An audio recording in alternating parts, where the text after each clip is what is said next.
you beautiful bastards? Welcome back to the Philip DeFranco Show, more specifically a Monday show, which is always interesting because I try to stay away from the internet for 3 days when I'm not doing the show, and then I come back Monday and I'm like, why is everything on fire again? Oh, because it never stopped being on fire. And so on that happy note, hit that like button, otherwise we'll punch you in the throat, and let's just jump into it. You know, the first thing that we're going to talk about today is this Joe Rogan controversy that has now morphed into this other thing. I mean, it's still connected, but yeah. Right, and so oversimplified TLDR to kind of get you to this point. Neil Young asks for his music to be pulled from the platform due to misinformation on it, specifically citing Rogan. Spotify ends up pulling that music. Other artists start speaking up, removing theirs. That leads to Spotify saying it'll add content labels to podcasts discussing COVID, along with a few other steps to address misinformation. And Rogan, for his part at this time, said, hey, I agree with the labeling. Also, I'm going to try to invite people with more balanced and differing opinions on the show. But since then, the controversy has now gone past just the misinformation aspect. And this because musician India Re likewise said, hey, I want my music taken down from Spotify, but in an Instagram story announcing this, sharing a clip of Joe Rogan appearing to use the N-word over 20 times. But the clip, also including him talking about seeing the film Planet of the Apes in a predominantly black neighborhood, and of this he says, okay, take me to this one. And the guy goes, okay. I goes, is that in a good neighborhood? He's like, oh, yeah. Guy barely speaks English. He takes us there. We get out, and we're giggling. Oh, we're going to see Planet of the Apes. We walk into Planet of the Apes. We walked into Africa, dude. We walked in the door, and there was no white people. With Ari saying, hey, she respects the artist leaving Spotify over misinformation, but these clips were the reason for her leaving. And going into the weekend, podcast listeners started to notice that Spotify had seemingly removed 70 episodes of the Joe Rogan Experience, and speculating that those episodes contained the use of the slur, with some reports saying the number of podcasts taken down has gone up even further. And actually, on Saturday, Rogan then posted another video to Instagram addressing all of this, starting with a compilation video. It's a video that's made of clips taken out of context of me of 12 years of conversations on my podcast, and it's all smushed together, and it looks horrible, even to me. Now, I know that to most people, there's no context where a white person is ever allowed to say that word, never mind publicly on a podcast. And I agree with that now. I haven't said it in years. And saying that for a long time, if the word came up as part of the conversation, he would say it, claiming that in many clips he was saying it in reference to someone else who had used the word, explaining, I thought as long as it was in context, people would understand what I was doing. But it's not my word to use. I'm well aware of that now, but for years I used it in that manner. I never used it to be racist, because I'm not racist, but whenever you're in a situation where you have to say, I'm not racist, you f***ed up. And I clearly have f***ed up. Regarding things he said were taken out of context, he talked about the Planet of the Apes story. I did not, nor would I ever say that black people are apes, but it sure sounded like that. And I immediately afterwards said, that's a racist thing to say. Planet of the Apes wasn't even in Africa. I was just saying, there's a lot of black people there. But then I went on to talk about what a positive experience it was and how much fun it was to go to see this movie in a black neighborhood. It wasn't a racist story, but it sounded terrible. And with that, saying that he can't go back and change what he said as much as he wishes he could, and adding, but I do hope that this can be a teachable moment for anybody that doesn't realize how offensive that word can be coming out of a white person's mouth, in context or out of context. My sincere and humble apologies. And following the new controversy and Rogan's response, obviously a lot of people had a lot of opinions. Many of Rogan's supporters saying, hey Joe, you're fine, we can see this is a witch hunt. Some saying, hey, way to own your words and grow. Others saying, hey, don't even apologize. But others on the other side saying, hey, the whole context thing, that's bullshit. Accusing Rogan of addressing a few of the instances and not the 70 plus videos that have been removed. With many sharing a specific clip where Rogan is egging on his guest to say the N-word. The main thing, you have people firing from all sides, this seeming like the current culture war. What I will say, because we're in the responses and reactions aspect of the story, one of the most interesting things to me is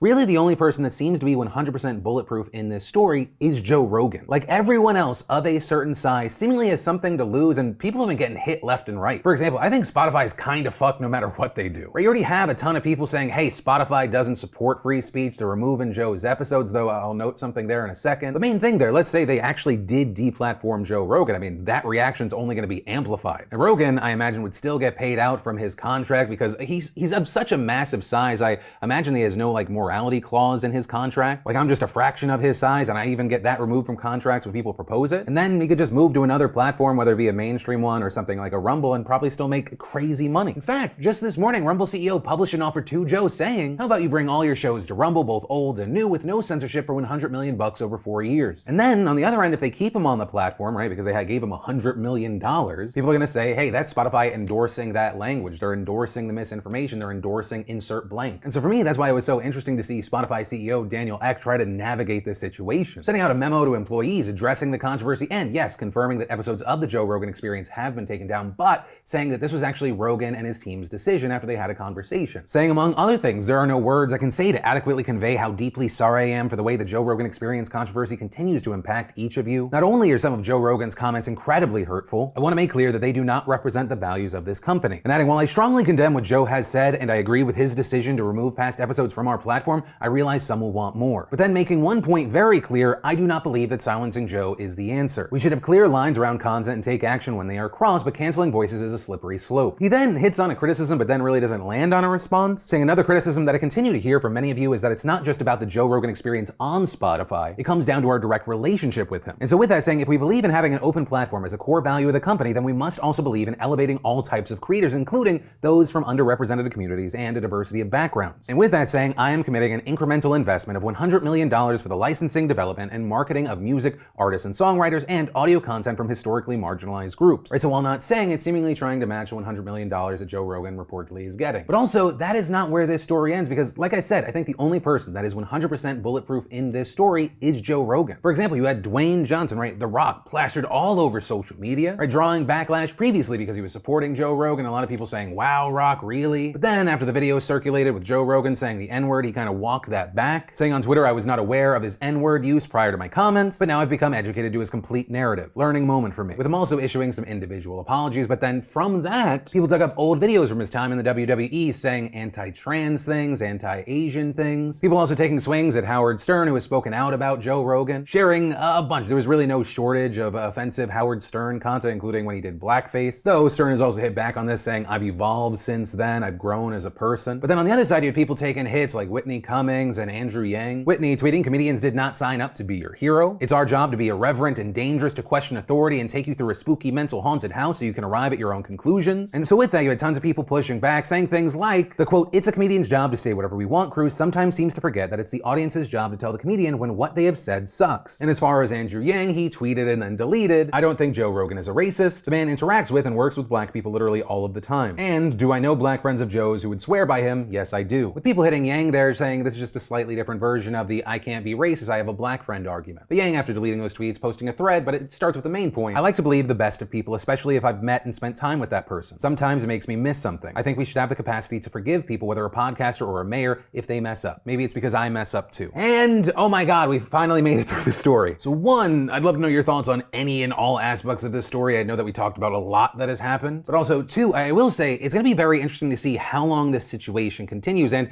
I mean, does it hit a resolution point? But from that, I wanna take a second to thank the fantastic sponsor of today's show, Keeps. Did you know that 2 out of 3 guys will experience some form of male pattern baldness by the time that they're 35? And maybe you have that friend or the family member that's dealing with hair loss right now, and you don't just have to wait to sit around for that to happen to you, because now is the time to do something about it. Keeps helps you stop hair loss before it's too late with their scientific and affordable approach to treatments that are up to 90% effective at reducing and stopping further hair loss. And Keeps offers generic versions of the only 2 FDA-approved hair loss products that are out there, so some of you may have already tried them before, but probably never at this price. And you can get these products delivered directly to your door, meaning no more going in person to the doctor's office for your prescription, saving you both valuable time and money. So if you're ready to take action and prevent hair loss, go to keeps.com/DeFranco, or just click that link in the description down below to receive 50% off your first order. And then in mathematics, most of us know that 2 negatives can equal a positive, but the question is, can the same be true in the world of business? And we may get an answer to that soon, because this morning Spirit and Frontier Airlines announced that they will be merging. Now, it's still unknown which brand their planes will fly under, or who will even take over in the $6.6 billion merge, but together these airlines will overtake JetBlue and Alaska Air in the number of miles flown by passengers. Though, notably, this doesn't even put them close to the upper echelon of U.S. air travel providers. That's still being controlled by American, Delta, United, and Southwest, which together account for 80% of America's air traffic. And as far as what sparked this merger, I mean, simply put, the companies were like, okay, we suck, but maybe together we could suck less. With this morning, Spirit reporting a loss of $440.6 million in 2021, which surprisingly was actually good news, because in 2020 they lost $719.6 million. Frontier not faring much better, losing $299 million in both 2020 and 2021. But these companies are not necessarily doomed. Together, these two airlines' revenue in the fourth quarter of 2021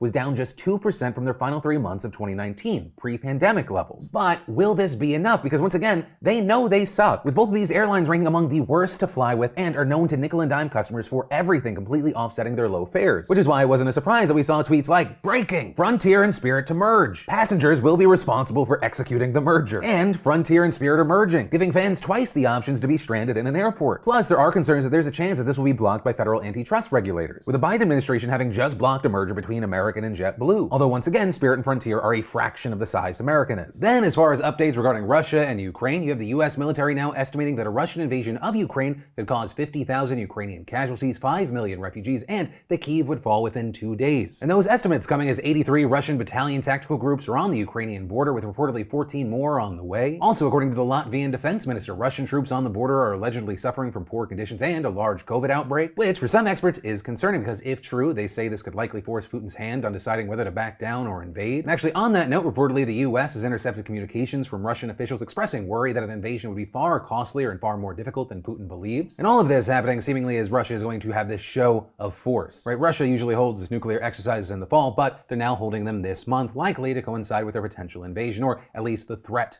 of invasion. So yeah, you know, super chill, fun times that we're living in right now. And then the mayor of Ottawa has declared a state of emergency. And this move coming Sunday after more than a week of unprecedented protests by truckers and other people that have shut down Canada's capital city over COVID rules. Or as you might recall, the law that sparked these protests was won by both the US and Canada, which mandated that foreign truckers entering either country be vaccinated or get tested and quarantined if not. It's been dubbed the Freedom Convoy, with hundreds of truckers blocking city streets and blaring their horns, and some members of the general public also joining in, especially as things have now morphed into these broader demonstrations against Canada's COVID-19 policies in general. And something of note with these demonstrations is there's a lot of conflicting information about how big this actually is. Because while at these protests you see thousands of people there, you have Justin Trudeau saying this convoy just represents a small fringe minority, with the Prime Minister noting things like around 90% of the country's cross-border truckers and 79% of the general population have received at least 2 COVID shots. Though we've seen critics push back against that, saying, you know, those numbers don't equal people that support or don't support. There are people who have been vaxxed that do not support the mandates. There's also been debate and disagreement about how bad these protests actually have been. And this because if you look at the demonstrations as a whole, they have largely been peaceful. But also you see things and reports coming up saying, you know, police have noted that they've been overwhelmed by the crowds, adding that the disruptive protests pose a real threat. Right? Because in addition to Ottawa City Centre effectively being blocked off for an entire week and people having to kind of day and night hear horns blaring because they live there, we've also seen reports of dozens of arrests related to the protests, mostly for things like mischief or vandalism, though also some for hate crimes. We've also seen some people alleging that they've been assaulted because of anti-mask sentiment, though for now those claims have not been backed up by police. Also, in addition to things we've talked about in the past, like reports of swastikas and Confederate flags, reportedly there's also been an increase in calls to the city's hate crime hotline, with police saying they're looking into over 200 incidents. Also, with all of this going on, the protests have sparked accusations that foreign groups and individuals, particularly those from the US, have been fueling the protests. With that also bringing us to another controversy connected to this. Right, first there you had the GoFundMe page that the platform took down on Saturday over concerns of, quote, unlawful activities, and saying in a statement, we now have evidence from law enforcement that the previously peaceful demonstration has become an occupation, with police reports of violence and other unlawful activity. With that decision receiving a ton of pushback from many, including American politicians like Ron DeSantis, who tweeted out, "It is fraud for GoFundMe to commandeer $9 million in donations sent to support truckers and give it to causes of their own choosing. I will work with AG Ashley Moody to investigate these deceptive practices. These donors should be given a refund." With Texas Attorney General Ken Paxton also tweeting, "Patriotic Texans donated to Canadian truckers' worthy cause using GoFundMe. This BLM backing company went woke, froze the funds, and failed to deliver Texans money. Today, I assembled a team to investigate the potential fraud and deception. Texas donors will get justice." Although, to be clear, reportedly anyone who donated will be getting a refund regardless of DeSantis or Paxton's threats. Right, GoFundMe is saying, no, we're not taking the money, we're just giving it back to the people that are trying to donate. But Either way, part of the frustration here is that it just fueled concerns that forces outside of Canada were affecting its domestic affairs. Especially as a recent poll by Abacus Data said they found that 68% of Canadians said, quote, they have very little in common with how the protesters in Ottawa see things. But ultimately, all of that brought us to the big news yesterday where you had the mayor issuing a state of emergency in the city. With Mayor Jim Watson calling the demonstration the most serious emergency our city has ever faced, calling on other jurisdictions and levels of government to help put an end to the total disruption of life in the city. And while he didn't specify what measures might be taken under the state of emergency, it could help police get supplies and equipment faster. Also, on the note of supplies, we had police warning that anyone bringing support such as gasoline to the truckers who have been blockading areas near Parliament could face arrest. But ultimately, as far as what happens from here, we're gonna have to wait to see. Ottawa is still effectively shut down. Some Canadian politicians have called the entire situation a national humiliation. As far as the protesters, there's no reason to think that they are going to leave. Though you do have Public Safety Minister Marco Mendicino saying the federal authorities are putting more boots on the ground. And so, of course, until we see what happens next, I'd love to know your thoughts on this whole situation. But ultimately, that is where that story and today's show ends. As always, thank you for watching, hitting that subscribe button, joining the family for these daily dives into the videos and those bonus quickies I do. Where I'll leave you is my name's Philip DeFranco. You've just been filled in. I love yo faces, and I'll see you tomorrow.